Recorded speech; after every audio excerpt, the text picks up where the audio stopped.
male, female, but look at it yin and yang. Okay. Much easier. Because in the old days, when they started to look at it from the Kybalion, they didn't have the specific word male or female. They had this idea of a yinness, And a softness, and a hardness, which is a yangness. the yangness. Okay. I'm using Far Eastern words. And it's more inclusive.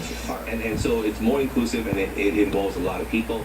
Now, if you want to be loved in an environment, you cannot be yang all the time, because you'll be pushy, and people will avoid you because you're just this guy or this woman that's just pushing through and not listening to anybody. But if you want to be accepted, you need to be more yin and more giving. And So more you're talking about balance? balance. You must have a balance. Certain things you have to push your way through In the context of gender. in the context of a yinness and a And the yangness. yangness. Yes, if you have a project you want to achieve, you got to be fighting for that project. You got to be moving forward towards that project.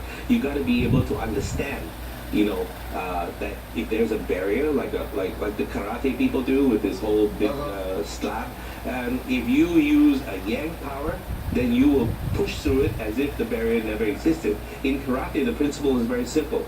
You don't look at the surface. You look at 2 inches below the surface. Your focal point is 2 inches below.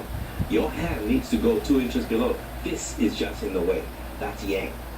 Wow! Boom! And then you go right through. And this doesn't even Matter. Not even Yes. doesn't even matter what's in the way. A yinness is an acceptance for the softness of this thing or the beauty of this thing. I don't really want to break it. It's not necessary to break it. So as a result, what I'm going to do is just be a little bit flexible, move that focal point up here.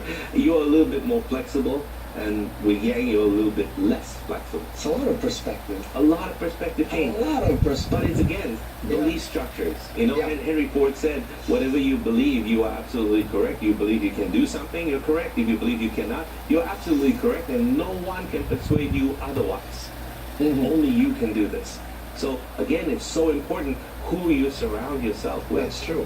And whose voice you're hearing. And the voice you hear. Yeah, right. Like say, for instance, even the books that you're reading right now, some of them will contribute to this, right? To your happiness and unhappiness. But depending on what you read, some of them might actually contribute to the other thing as well, Right. which is unhappiness, depending on what you read.